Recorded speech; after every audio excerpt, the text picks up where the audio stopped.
নমস্কার বন্ধুরা, সিরিয়ালের সাতকাহন চ্যানেলে আপনাদের স্বাগত জানাই। চলে এসেছি আবার চিরসখার সাতকাহন নিয়ে। দেখা যাচ্ছে স্মরণ সভা, তবে স্মরণ সভার থেকে মরণ সভা বললেই বেশি ভালো হবে। সবাই কামড়া কামড়ি করছে, নিজেদের মরণ কামড় দিয়ে যাচ্ছে নিজেদের গায়ের ঝালগুলো মেটাবার জন্যে। কমলিনী আর মিঠির উপরে সব বিষটা উগলে দিচ্ছে এরা। সে যাই হোক, মানে সব সীমা পার করে দিয়েছে। এমনি স্মরণ সেবা তো কখনো দেখা যায়নি। এই স্মরণ সেবা নয়, মরণ কামড় দেবার সেবা সভা হচ্ছে। মানে সবাই মিলে মিঠি আর কমলিনীকে মরণ কামড় দিচ্ছে আর কি। সে যাই হোক, মিঠির যে মামা সে কিন্তু অনন্যাকে খুব করে শুনিয়েছে। বলল যে আপনি তো জানতেন যে মিঠি ভালোবাসে প্লুটোকে, আর প্লুটোও ভালোবাসে মিঠিকে, তো সম্পর্কটা তো আপনিই ভেঙেছিলেন ওদের। আপনি অস্বীকার করতে পারবেন কি যে আপনি সম্পর্কটা ওদের ভাঙেননি? আপনি যদি মোয়ের দুঃখটা বুঝতে পারছেন, তাহলে মিঠির দুঃখটা কেন বুঝতে পারছেন না?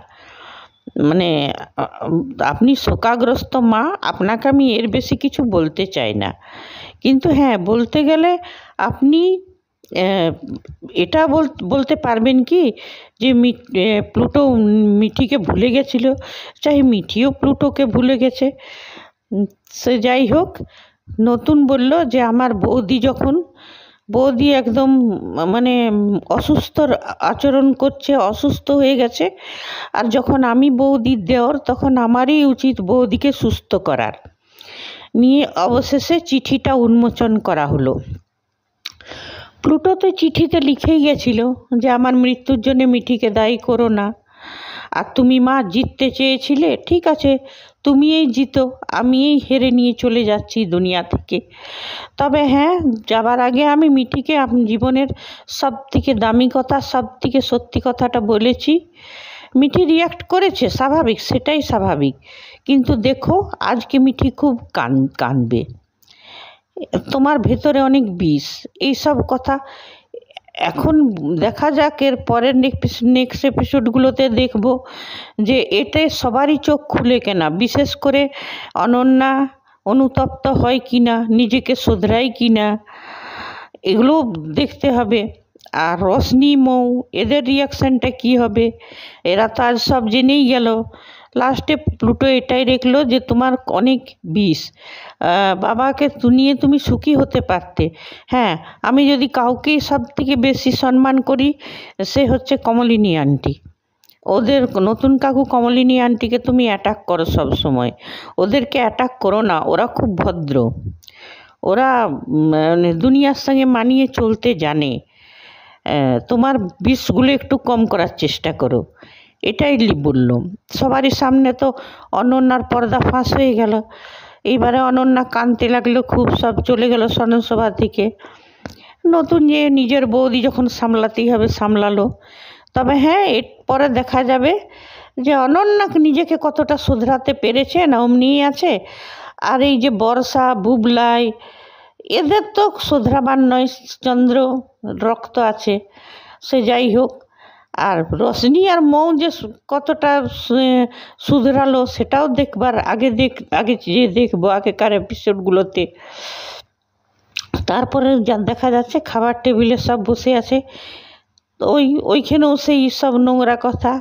হ্যাঁ, কুরচি বলছে যে মাকে দিয়ে তোমরা কাজ করাচ্ছ, তখন ওই কী নাম, সোহিনী, ও আবার মুখ বেঁকিয়ে বেঁকিয়ে বলতে লাগলো বর্ষা এইটুকু মেয়ে, তারপরে আবার ও কি কাজ করতে পারে, তো কি তোদেরকে রেঁধে খাওয়াবে নাকি কমলিনী? তারপরে বুড়ি বলল যে হ্যাঁ ওই লক্ষ্মীমণি, হ্যাঁ আমি কাজ করছি। ওরা আবার চন্দ্রর আবার বড় বড় কথা, তুই এই বদমাস, অয়নদীপ খুব ভালো ছেলে, তুই মানিয়ে থাকতে পারলি না, এসবে উল্টা পাল্টা কথা। তারপরে বললো আমার ছেলে যদি চলেও গেছিল, বিয়ে করেছে, অন্য একটা মেয়ের সঙ্গে সংসার করছে, আর তোর মা কি করছে মিঠি? নে, মিঠিকে উস্কাতে লাগলো, আর মিঠিও খুব জোর। তারপরে বললো, চন্দ্র বলল আমি এই জন্যেই চলে গেছিলাম যে একটা মাখামাখির সম্পর্ক ছিল কমলিনীর। তখন কমলিনী রেগে গেল, বলে একদম মিথ্যা কথা বলবে না। তো এদের তো এই বুড়িটার তো পরকালেরই চিন্তা নেই। আমি সত্যি অনেক সিরিয়াল দেখেছি, এত মানে এই রাইটারের সিরিয়ালে এত নেগেটিভিটি থাকে, নেগেটিভ ক্যারেক্টারগুলো যে থাকে এত অসভ্য, এত নোংরা, একদম বস্তি বাড়ির কালচার। এই ভদ্র সমাজে ভদ্রলোক এই সিরিয়ালগুলো দেখতে পারবে না। যে সব কথা হচ্ছিল মানে মানুষকে একদম ইয়ে করে দিবার মতন। এরা কমলিনী কেন উপরে চলে যাচ্ছে না, এদের সাথে মুখ দেখা দেখি যদি বন্ধ করতো তাহলে সিরিয়ালটা ভালো হতো। কেন দর্শকদের টিভি খুলে নিয়ে এই একটা কমলিনীকে অ্যাটাক করা, এইটা দেখা যায় না। আমরা সবাই কমলিনীর মতনই একটা ঘরের মহিলা গৃহিণী, আর একটা মহিলাকে যদি সবসময় অ্যাটাক করে, কমলিনীর যদি কিছু হয়ে যায় তো মিঠি কী করবে? মিঠিও মায়ের উপর রাগ দেখাচ্ছে, মাকে দোষী করছে, সবারই কানে বিষ। এতদিন আমি ভেবেছিলাম যে চিঠিটা নতুন কাকু দেখাচ্ছে না, সেই জন্যে বোধহয় মিঠি রিয়াক্ট করছে, কিন্তু না, এর সত্যি কথা চন্দ্রের রক্ত, বেইমানির রক্ত আছে শরীরে, তো বেইমানিই হবে। যার খেয়ে পরে তুই মানুষ হলি, যার বাড়িতে তুই আছিস, হ্যাঁ, আর ওর মা, তোর মায়ের যদি তুই একদিন বলছিলি বিয়ে, কেন বিয়ে করবে যদি কেউ বিয়ে না করে? এমনিতেই সম্পর্ক থাকে, কোনো নোংরামি তো করছে না কমলিনী, সেটাও মিঠিকে বুঝতে হবে। হ্যাঁ, মিঠিও চিৎকার করে উঠলো, হ্যাঁ, যে চুপ করো তোমরা। আরে সোহিনীর মুখ বাকি কথা বর্ষার। হ্যাঁ, সব থেকে মজার কথা হলো লক্ষ্মীমণি বলছে কি দুদিনেই চাকরি হয়ে যাবে বুবলাইয়ের। তারপরে কুর্চিকে বলছে তোর টাকায় আমরা খেতে আসিনি, আমার পেনশনের টাকাতেই হচ্ছে, আর দু একদিনের মধ্যে বুবলাইয়ের চাকরি হয়ে যাবে। আরে বুড়ি, বুবলাইয়ের চাকরি হলে কি তোকে খাওয়াবে, না তোর অপগণ্ড শয়তান ছেলেকে আর ছেলের বউকে খাওয়াবে? বর্ষা ঠিক নিয়ে সাইড হয়ে যাবে, এটা তো বুঝতেই পারছে না। সে যাই হোক, নতুনের ফোন এলো, কমলিনীকে বলল যে অ্যাওয়ার্ড শো আছে, তো তোমাকে কালকে বিকেল 5টায় যেতে হবে, মিঠিলকে, কুর্চিকে সবাইকে বলে দিও, মিঠি বাবিলকে। আবার জিজ্ঞেস করছি কার ফোন এসেছিল? সোহিনী। তো বলল যে তুমি জিজ্ঞেস করবার কে আমাকে? কমলিনী বলল। বর্ষা বলছে আমরা আন্দাজ করতেই পারি। সে বলেছে তোমরা আন্দাজ করতে পারে, এই বর্ষাটাকে চুলের মুঠিতে যে বার করতো না তো খুব ভালো হতো। এমনি দেখাতো যে এই বর্ষাতে আর সোহিনীতে ঠোকাঠুকিটা লাগুক, তবেই ভালো লাগবে। সে যাই হোক, উপরে গেল ওরা সবাই। ওইখানে মিঠিল অনেক বোঝাবার চেষ্টা করলো, মিঠিল এলো, মিঠিল অনেক বোঝাবার চেষ্টা করলো। তো বলছে মিঠি যে মনে হচ্ছে আমার মাকে তুমিই বেশি ভালোবাসো। তো বললাম ভালোবাসি না, কিন্তু রেসপেক্ট তোর থেকে বেশি করি তোর মাকে আমি। আর এটাও বললো যে কাকিমা, বাবিলের সাথে আমার বিয়ের পর্যন্ত সম্পর্কটা গেছে যদি তুমি বাবিলের মা বাবিলের সাথে থাকো সেই জন্যেই, যদি না হতো তো হয়তো সম্পর্কটা বিয়ে পর্যন্ত নাও যেতে পারতো। অনেক কথাই হলো, কিন্তু ওইটাই মিঠিল বুঝাতে চাইলো যে মাকে এত জ্বালাস না, সবাই বাইরের কথা শুনে এত মাকে জ্বালানো উচিত হচ্ছে না। তারপরে বললো যে হ্যাঁ অ্যাওয়ার্ড শোতে তো যখন বললো কুর্চি যে মিঠিল এমনি এমনি বললো হ্যাঁ হ্যাঁ আমরা যাব। তারপরে মিঠি বলছে আমি যাব না, ঘরে ঘরে শুনছি, বাইরে শুনবো, যেখানে যাব সেইখানেই শুনবো। তারপরে হ্যাঁ, মিঠি একটা কথা বলল, যদি নতুন কাকু বলছে প্লুটো মৃত্যুর জন্য কিছুটা আমাদের পরিবারটাও দায়ী, যদি নতুন কাকু আমাদের বাড়িতে না থাকতো তো প্লুটো মরত। তখন মিঠিল বলল কিসে কি হতো কি না হতো এটা ভুল, যে প্লুটোর হয়তো তোদের বাড়িতে তোর সঙ্গে সম্পর্ক হতো না, অন্য কারোর সাথে হতো, সেই মৌ তো থেকেই যেত। তা এতগুলো কথা ধরে নেবই বা কেন মিঠি? হ্যাঁ, এই সব কথাই মিঠিল বলল। সত্যি কথা, বাস্তব কথা, কি হলে কি হতো। হ্যাঁ, মানে এখানেই বলতেই হবে যে চন্দ্রর রক্ত আছে শরীরে, এমনি মাথা চাড়া দিয়ে উঠবে। আমি এটা আগেও বলেছিলাম যে মিঠিটা একদিন পাল্টাবে। এইবার দেখা যাক লেখিকা বাবিলকেও পাল্টে দেয় নাকি। হ্যাঁ, সেই আশাতেই।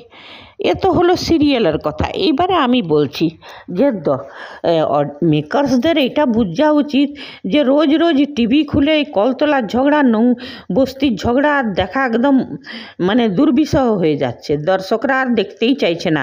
আগে আমাদের ফেসবুক পেজগুলোতে কত বড় বড় পোস্ট তো কত, এখন আর কেউ লিখতেই চায় না। কেন এত নোংরামি ভাষা কেন লিখতে যাবে লোকে? ওই জন্যেই মেকার্সরা বরং এইটা দেখাক যে কমলিনীর পরিবারটা উপরে চলে গেছে, ওদের নিচের সঙ্গে কোনো রাস্তা নেই, ওরা উপরেই থাকছে, ওরা উপরে। হ্যাঁ, এটা দেখাক যে বুবলাই চাকরি পেয়েছে আর বর্ষা সাইড হয়ে যাচ্ছে, আর তারপরে কমলিনী, তারপরে ওই লক্ষ্মীমণি বুঝতে পারবে যে কি হারিয়েছে। হ্যাঁ, অবশ্য কুর্চি আর মিটিল দুজনেই বললো এই কথাটা যে একদিন ওই বুড়ি ঘা খেয়ে তোমার কাছেই আসবে।